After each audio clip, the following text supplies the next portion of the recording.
Vamos a continuar nosotros en lo que es el libro de Santiago. Hemos retomado nuestra predicación expositiva en la carta de Santiago y ahora vamos a cubrir ciertamente lo que, lo que viene. Así que acompáñeme ahí en su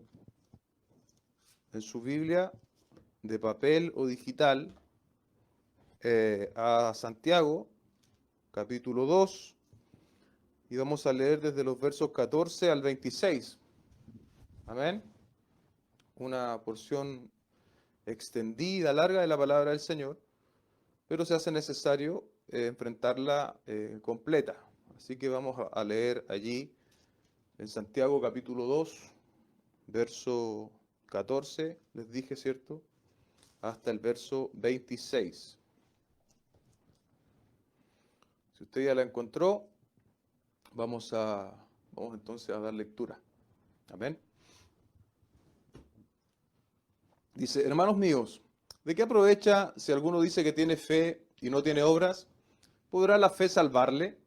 Si un hermano o una hermana están desnudos y tienen necesidad de mantenimiento cada día, y si alguno de vosotros les dice, id en paz, calentados y saciados, pero no les dais las cosas que son necesarias para el cuerpo, ¿de qué aprovecha?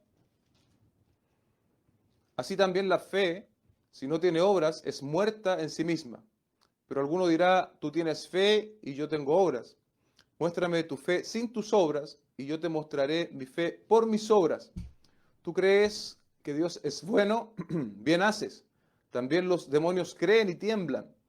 Mas ¿quieres saber, hombre vano, que la fe sin obra es muerta? ¿No fue justificado por las obras Abraham, nuestro padre, cuando ofreció a su hijo Isaac sobre el altar? ¿No ves que la fe actuó juntamente con sus obras y que la fe se perfeccionó por las obras? Y se cumplió la escritura que dice, Abraham creyó a Dios y le fue contado por justicia y fue llamado amigo de Dios. Vosotros veis, pues, que el hombre es justificado por las obras y no solamente por la fe. Asimismo, también Rahab, la ramera, no fue justificada por las obras cuando recibió a los mensajeros y los envió por otro camino, porque como el cuerpo sin el espíritu está muerto, así también la fe sin obras está muerta. Amén. Ese es nuestro texto de esta mañana. Acompáñeme en una oración para ser guiados por Dios. Roguemos a Dios que nos guíe esta mañana, tanto a mí como predicador, como a ustedes, los que están oyendo, de manera que la palabra, ¿cierto?, fluya con poder sobre nosotros y sea transformándonos, amados hermanos. Buen Dios y Padre, hemos dado lectura a tu palabra. Te ruego humildemente, Señor, que tú nos hables esta mañana. Tenemos muchas necesidades, tal vez hoy más que nunca, muchas necesidades físicas, muchas necesidades de mantenimiento que tal vez para algunos no están siendo cubiertas. Sin embargo, hay una necesidad que es imperativa y es la necesidad de ser alimentados, Señor, por tu palabra. Aunque estemos en las mejores condiciones físicas, tu palabra siempre será, como dice el salmista, más dulce que la miel que destila del panal. Te ruego que esa expectativa esté sobre nuestros corazones esta mañana al oír tu palabra. Esto no es un pensamiento de hombre, la palabra de Dios no es filosofía humana, estamos siendo expuestos al corazón tuyo, Dios, a tu mente. Por lo tanto, son palabras sublimes, son palabras, Señor, de otra naturaleza. Ayúdanos, por tanto, a recibirlas como lo que son, Señor, palabras tuyas. En el nombre de Jesús, nuestro Señor. Amén y amén. Bien, lo primero que quiero hacer antes de abordar el texto como tal es recordarles, ¿cierto?, que los destinatarios originales de esta carta eran hombres judíos, judíos que se habían convertido, ¿cierto?, al cristianismo, por decirlo así. Ellos habían creído que Jesucristo era el Mesías. Eso fue lo que ellos creyeron. Entonces tenían en su vida previa a venir a Jesucristo, a reconocer a Jesucristo, tenían una cosmovisión muy legalista, ¿cierto? Ellos conocían más bien la salvación a través del cumplimiento de los ritos y de la ley de Moisés. Entonces ahora habían cambiado, ¿cierto? Desde esta cosmovisión legalista en el Señor Jesucristo, ahora a una cosmovisión de la gracia.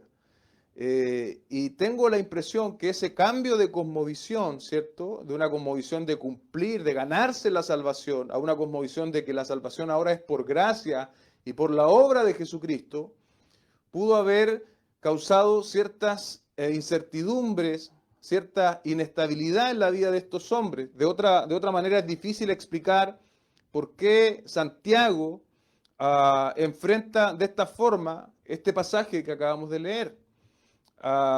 Y lo cierto es que pasar del extremo legalista al extremo de la gracia, yo pienso, ¿cierto?, a la luz del texto, que estos hermanos no solo llegaron a la gracia, sino que malentendieron la gracia y entendieron que solo bastaba, muchos de ellos debiesen haberlo entendido así, solo bastaba tener una idea correcta de Dios y no importa cómo tú vivas, no importa lo que tú hagas, no importa el fruto que yo manifieste porque yo tengo la idea correcta de Dios.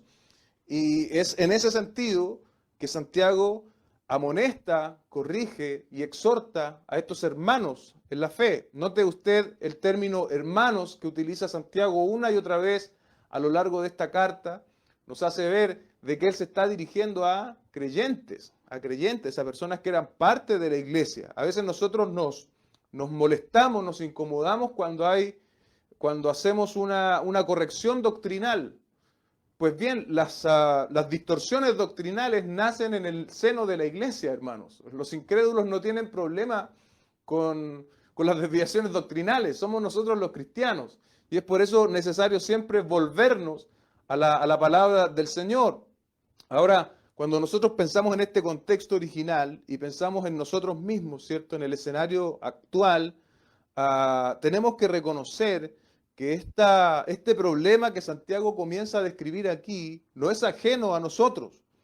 Nosotros hemos venido a la gracia que es en Cristo Jesús y muchas veces hemos malinterpretado esta gracia y hemos hecho de la gracia una especie de licencia para vivir nuestras vidas cristianas según mejor nos parezca.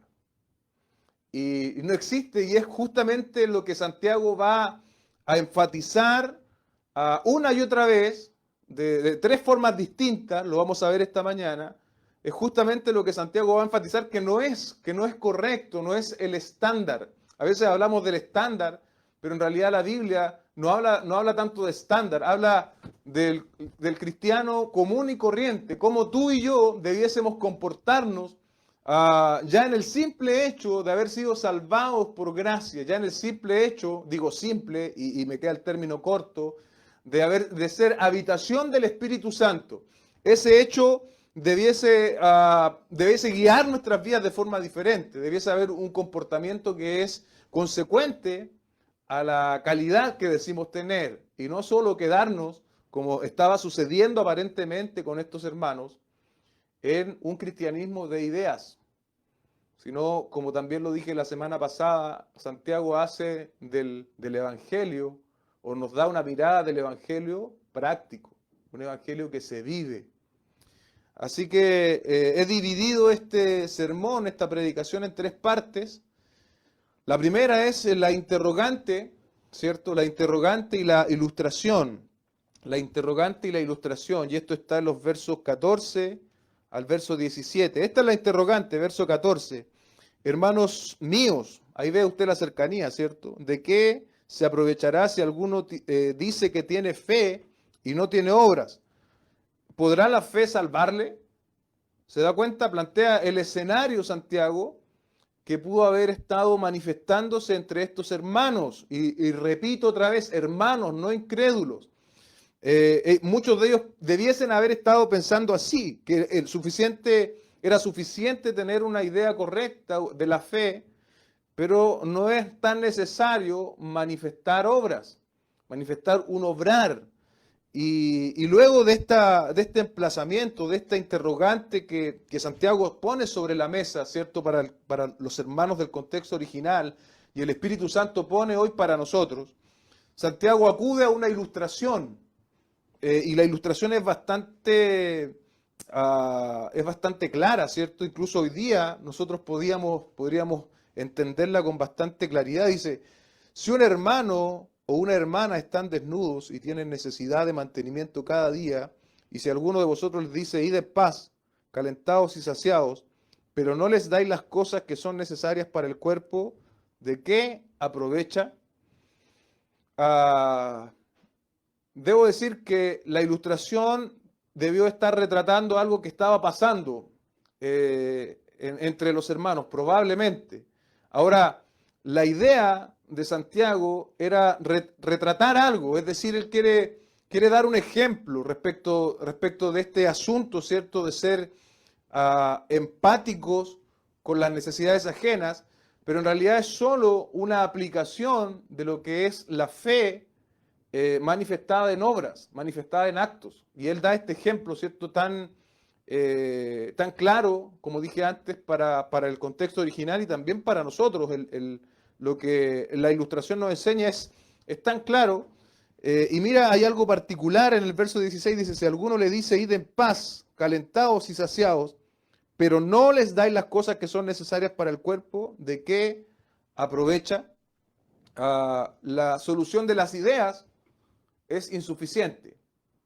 En este contexto de la ilustración de Santiago, el decirle, hermano, bueno, voy a estar orando por ti, el Señor te ayuda, ten confianza en el Señor, pero si yo teniendo la oportunidad de poder ayudar a ese hermano, notemos, a ese hermano, no lo hago, en realidad estoy siendo un buen ejemplo de lo que es la fe sin obras. Y Santiago parte diciendo como interrogante, pero es una interrogante que la respuesta, ¿cierto? O sea, perdón, la interrogante por sí misma nos da la respuesta. En el verso 14 dice, ¿de qué aprovechará si alguno dice que tiene fe? ¿Cierto? Él lo dice, tal como el ejemplo del verso 16, y no tiene obras. ¿Podrá la fe salvarle? Claramente no. El cristianismo, nuestra vida de cristianos debe tener una manifestación y no debemos ser como el ejemplo del verso 16, una solución meramente intelectual, meramente verbal. Santiago dice, no, ¿de qué aprovecha? Si nosotros decimos tener fe en el Señor, pero no existe una manifestación coherente de dicha fe, nuestra fe no es realmente fe, al menos no al tipo de la fe que describe la palabra del Señor. Mira lo que dice el verso 17. Y así también, aquí está la conclusión de esta ilustración, dice, así también la fe. ¿Se da cuenta que Santiago está poniendo un ejemplo? Pero el tema de la caridad, de la misericordia entre los hermanos, no es todo el asunto. No es que Santiago quiera hacer una apología, ¿cierto?, de la misericordia. No, él está poniendo un ejemplo sobre la mesa. Un ejemplo lo suficientemente claro para los hermanos, ¿cierto?, del contexto original y también hoy lo suficientemente claro para nosotros. La fe debe tener una expresión clara, ya sea en la misericordia, ya sea en tu trabajo, ya sea en tu familia, en todo lo que nosotros hacemos. La fe tiene que tener una expresión clara, evidente. Porque tal como concluye esta ilustración en este primer punto de esta predicación, así también la fe, si no tiene obras, es muerta en sí misma. Mira al límite que lo lleva Santiago. Da esta ilustración, ¿cierto?, de aquel hermano que le dice, bueno, anda en paz, el Señor te ayude. Y luego su conclusión, verso 17, así también la fe, si no tiene obras, es una fe muerta en sí misma. Claramente una fe muerta en sí misma no es una fe que salva. La fe es una fe que se manifiesta, hermanos queridos.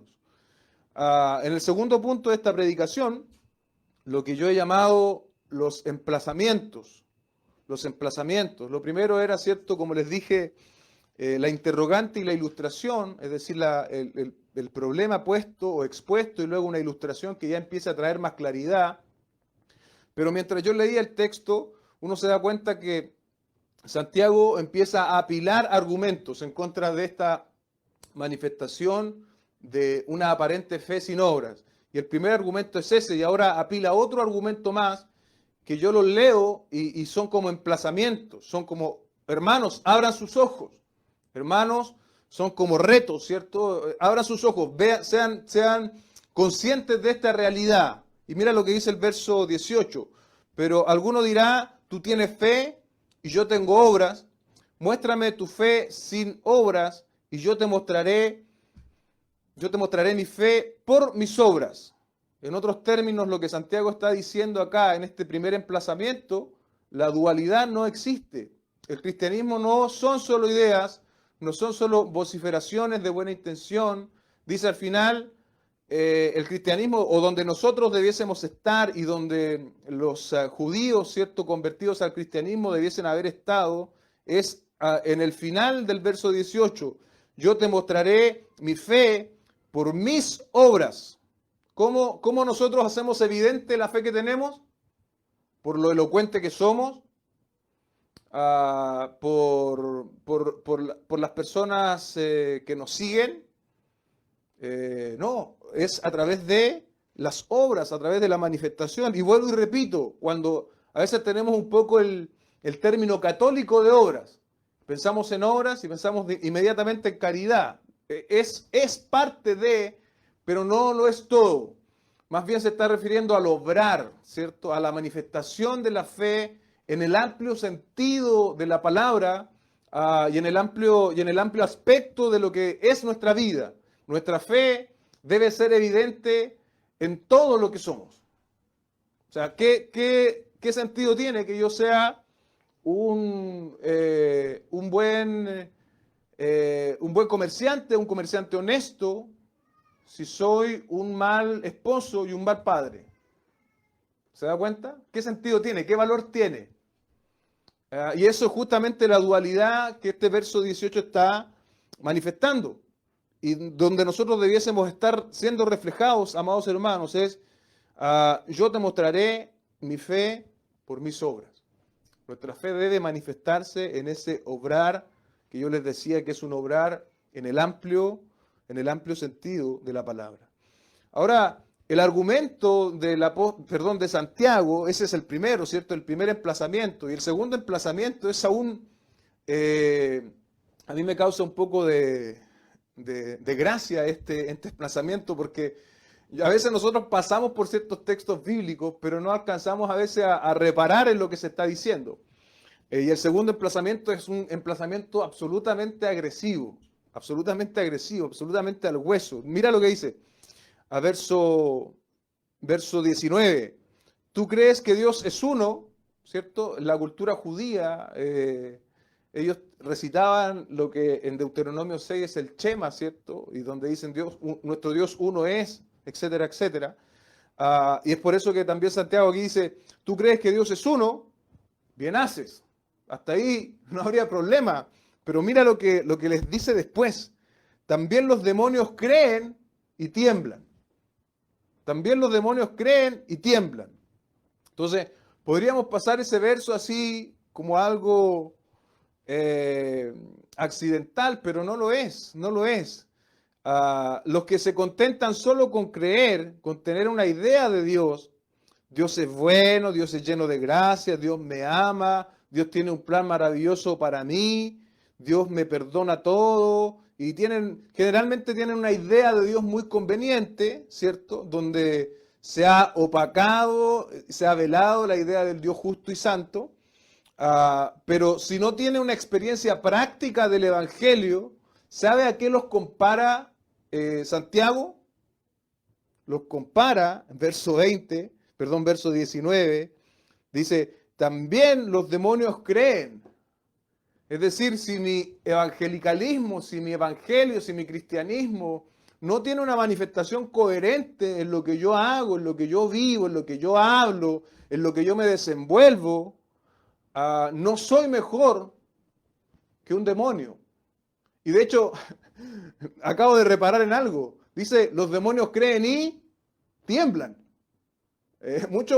Muchos cristianos ni siquiera tiemblan frente al Señor, ni siquiera tienen un temor. Ahora los demonios, como saben que están bajo la potestad y la autoridad de Dios, ellos no solo creen, sino que también tiemblan. Es decir, que en cierto punto los demonios podrían superarnos a muchos de nosotros, que somos muchas veces muy livianos en el entendimiento de la fe. Esta hiperlaxa gracia que muchos definen hoy ha hecho mucho daño, amados hermanos, al cristianismo. Porque en la gracia que es en Cristo Jesús, no es que los mandamientos del Señor ya no tengan ninguna importancia.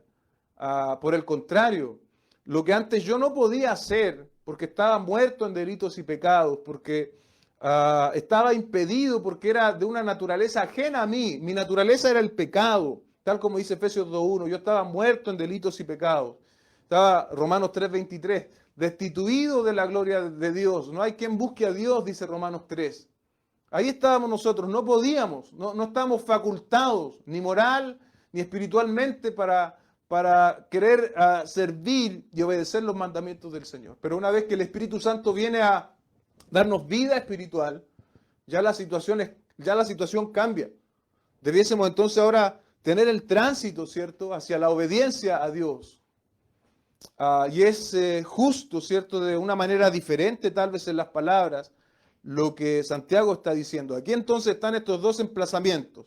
Hermanos, verso 18, la dualidad no existe, la manifestación de la fe es a través de nuestras obras. Y punto número 2, si tú solo crees, déjame decirte que no eres mejor que un demonio. Verso 20, aquí también hay otro emplazamiento similar al del versículo 1, porque es una y otra vez la idea que Santiago quiere apuntalar, la idea que Santiago quiere poner sobre la mesa. Dice el verso 20, mas quieres saber, hombre vano, ¿cierto?, de la palabra vanidad, vacío, que la fe sin obras es muerta. Y aquí va el tercer argumento. ¿Ves? Ya estamos sumando argumentos, por eso yo le decía, primero, el argumento, ¿cierto?, de la interrogante y una ilustración. Segundo, los emplazamientos, ¿cierto?, el emplazamiento de la dualidad, que no existe, que solo hay una manera de manifestación de fe, que es a través del obrar. Y el segundo emplazamiento, si tú solo crees, no eres mejor que un demonio. Y ahora Santiago no se conforma con eso, ¿cierto?, sino que el Espíritu de Dios le lleva también a evidenciar esta fe genuina en el Antiguo Testamento. El Antiguo Testamento, que era un material muy cercano, ¿cierto?, a estos judíos convertidos al cristianismo. Y es allí justamente donde Santiago ahora va a argumentar. Bueno, no es suficiente el ejemplo, no es suficiente el emplazamiento, entonces ahora vamos a la palabra del Señor y yo les voy a demostrar que la fe sin obras es una fe muerta, por decirlo de algún modo. Verso 21 al 23 dice, no fue justificado por las obras Abraham nuestro padre cuando ofreció a su hijo Isaac sobre el altar. ¿No ves que la fe actuó juntamente con sus obras y que la fe se perfeccionó por las obras? Y se cumplió la escritura que dice, Abraham creyó a Dios y le fue contado por justicia y fue llamado amigo de Dios. Santiago hace una cita, ¿cierto? Hace una paráfrasis, podríamos decir, en el verso 21. Dice, no fue justificado por las obras Abraham nuestro padre cuando ofreció a Isaac sobre el altar. Eso ocurre en Génesis 22, donde Abraham justamente va a sacrificar a su hijo Isaac. Y esto es muy importante entenderlo, porque Abraham, cuando hablamos de justificación por fe, una doctrina elemental, básica para el cristianismo, nosotros afirmamos lo que la palabra afirma en todo su contexto, y es que el hombre, ¿cierto?, es justificado solo a través de la gracia que es en Cristo Jesús, solo a través de la fe, y no hay una justificación por obras. Si yo leo esto, me podría dar la impresión de que el verso 21 y lo que sigue está enseñando que Abraham fue justificado por las obras. Pero yo hoy día quiero, para aquellos que no tengan ese entendimiento claro, decirles que en la palabra no hay contradicción. La escena que Santiago cita es la escena de Génesis 20. Repito, Abraham sacrificando a su hijo Isaac. Pero en muchos años antes, ya Abraham había sido justificado por su fe. Y muchos años antes, en Génesis capítulo 15, verso 6, donde dice, y creyó a Jehová y le fue contado por justicia. Ahí está hablando de Abraham. Y creyó a Jehová y le fue contado por justicia. Muchos años antes a este evento donde él estaba a punto de sacrificar a su hijo de Isaac, Abraham ya había sido justificado por la fe. De hecho, el libro de Romanos nos habla que Abraham fue justificado por la fe. Por lo tanto, este texto no está enseñándonos que somos justificados por las obras, sino que está hablando, ¿cierto?, de que la fe, ¿cierto?, tiene un obrar que se hace evidente. ¿Cómo se hizo evidente en Abraham? A través de la obediencia que él manifestó sacrificando o teniendo la firme intención, incluso podríamos decir, de sacrificar a su hijo Isaac. Él no dudó en hacerlo. Le dolió, fue difícil, pero él fue obediente. Y eso está evidenciando un aspecto de la justificación, pero que no tiene relación con Dios, sino que tiene relación más bien con aquellos que ven, con aquellos que observan. Soy justificado por mis obras porque se hace evidente lo que ya antes había ocurrido. Abraham está siendo justificado en su obediencia, ahora se está haciendo evidente a todos los que lo estaban viendo, pero eso no está añadiendo nada a su salvación, porque él ya había sido previamente justificado, ¿dónde? En Génesis capítulo 15. Mira lo que dice Romanos 3:20 para afirmar esto, para que nosotros lo entendamos.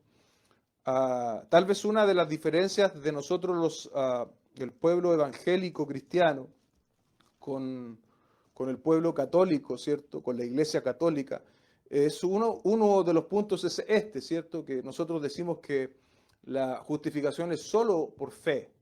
Y el pueblo católico dice que la justificación es fe más obras. Nosotros decimos, no, es fe que tal como estamos viendo esta mañana, se manifiesta en obras. El católico dice, no, es fe más obras igual salvación. Mira lo que dice, y aquí hay textos muy claros. Si tú has leído, si ustedes han leído el libro de Romanos, allí está todo eso muy, muy claro. Pero solo para ejemplificar. Mira lo que dice Romanos capítulo 3, verso 20. Esto es taxativo. Dice, ya que por las obras de la ley ningún ser humano será justificado delante de él. ¿Escuchó bien? Ningún ser humano, ni en el Antiguo Testamento ni en el Nuevo, porque por medio de la ley es el conocimiento del pecado. Le vuelvo a repetir, ya que por las obras de la ley ningún ser humano será justificado delante de él, porque por medio de la ley es el conocimiento del pecado. Ningún ser humano. Ningún ser humano. Por lo tanto, lo que Santiago nos está retratando y se sostiene en todo lo que hemos venido diciendo esta mañana es que se hace evidente, lo justifica en ese sentido, no en un sentido de salvación, sino que se hace evidente. La fe verdadera, la fe genuina, se manifiesta en un obrar coherente con esa fe, en un obrar de obediencia, como fue el ejemplo de Abraham. Y hay un segundo ejemplo bíblico, ¿cierto? Déjeme leer algo que anoté acá, a ver si logro que usted tenga un mejor entendimiento de esto. Santiago sostiene que la fe que salva siempre obra, se hace evidente, pero por otro lado, las obras no añaden nada a mi salvación. Podríamos decir más bien que las obras son el tránsito obligado de un genuino cristiano, de una verdadera fe. Y aquí creo que hay un texto que lo resume muy bien, todo esto que estamos hablando, y se encuentra en Efesios capítulo 2. Efesios capítulo 2, verso 8 al 10.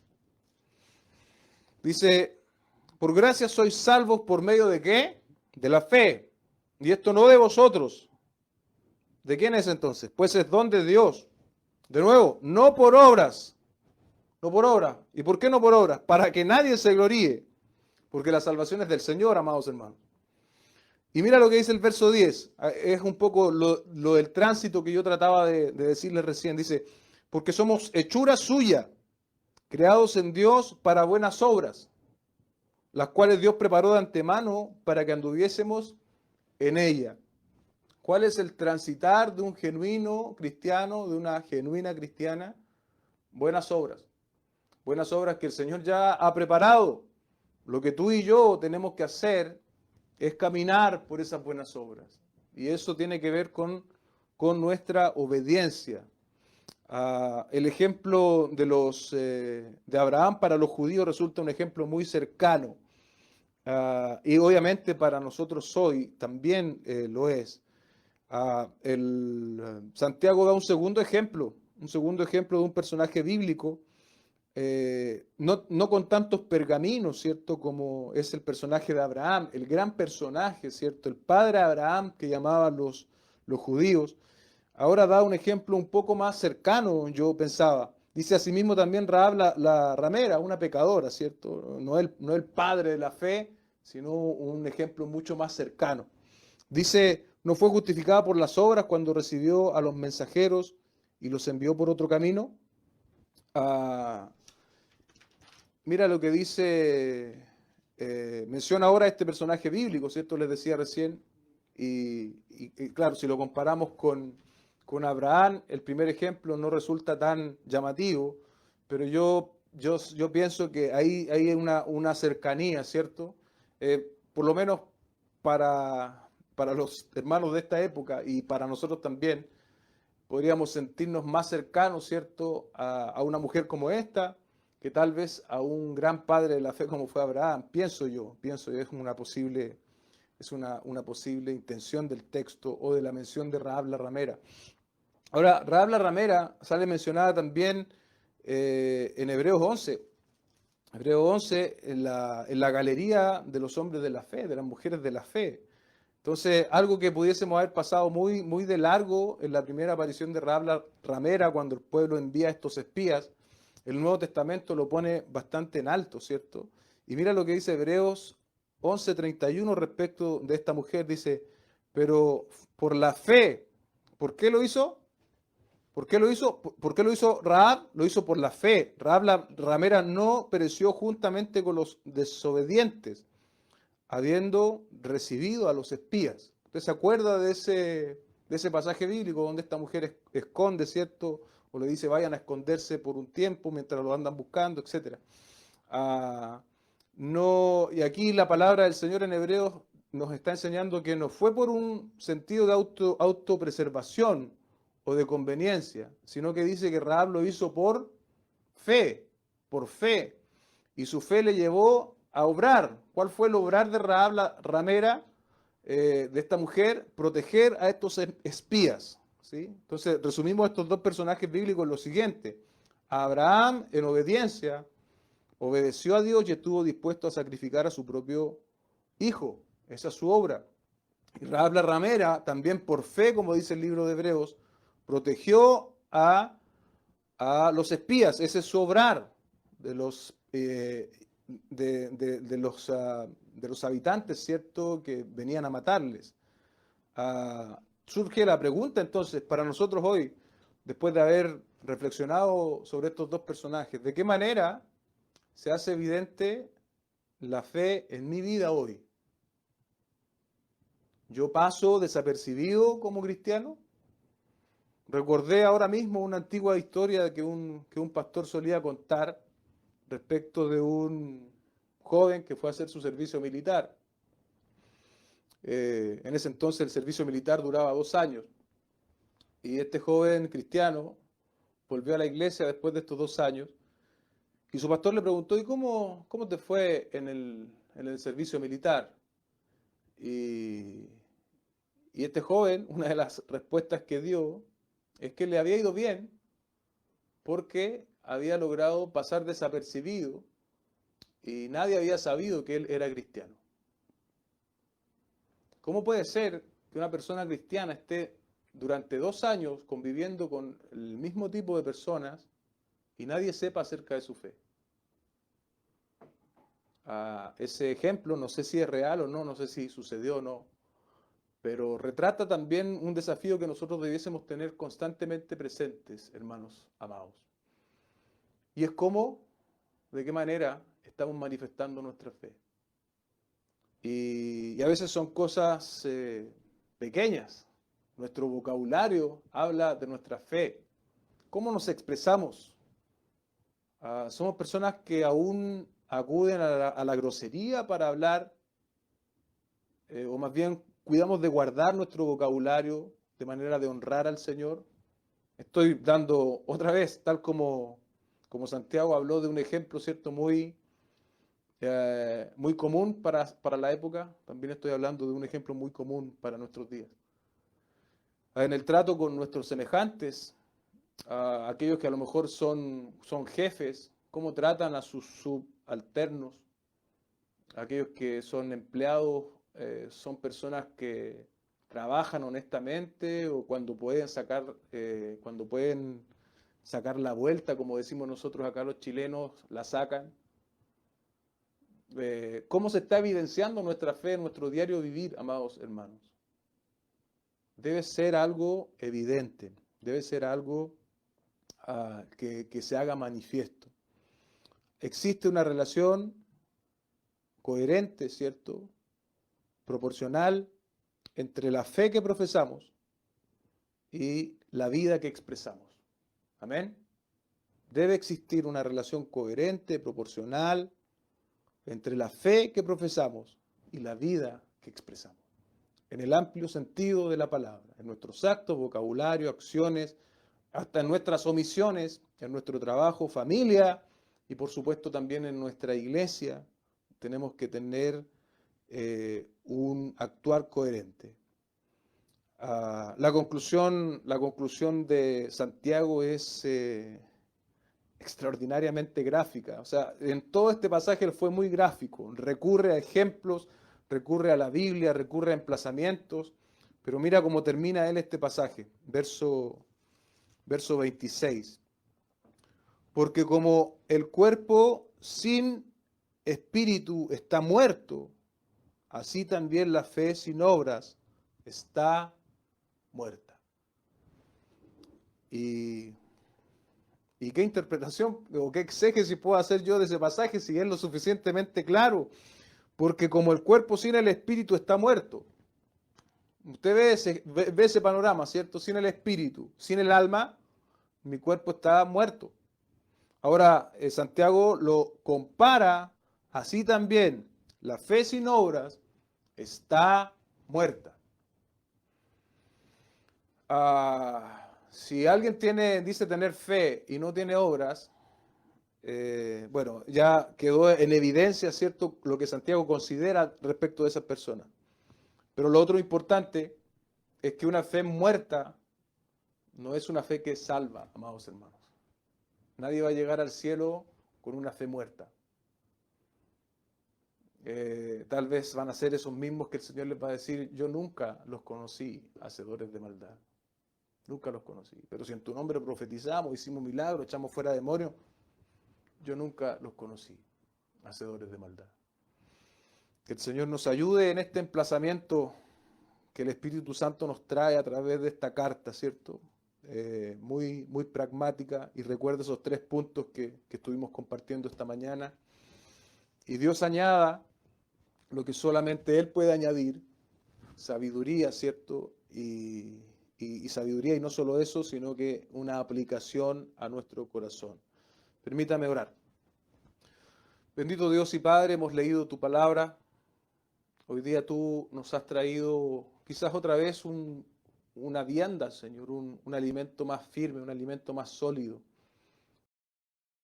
ya lactantes o para iniciados en la fe, sino para personas que ya deben tener sus oídos adiestrados, Señor.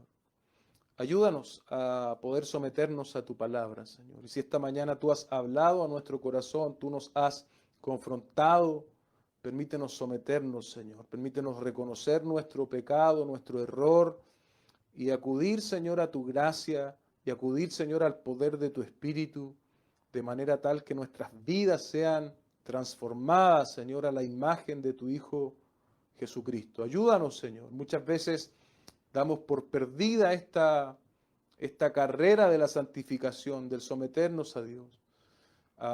Pero tal como dice Hebreos, tenemos un sumo sacerdote que puede compadecerse de nosotros porque vivió en la misma realidad que nosotros vivimos hoy.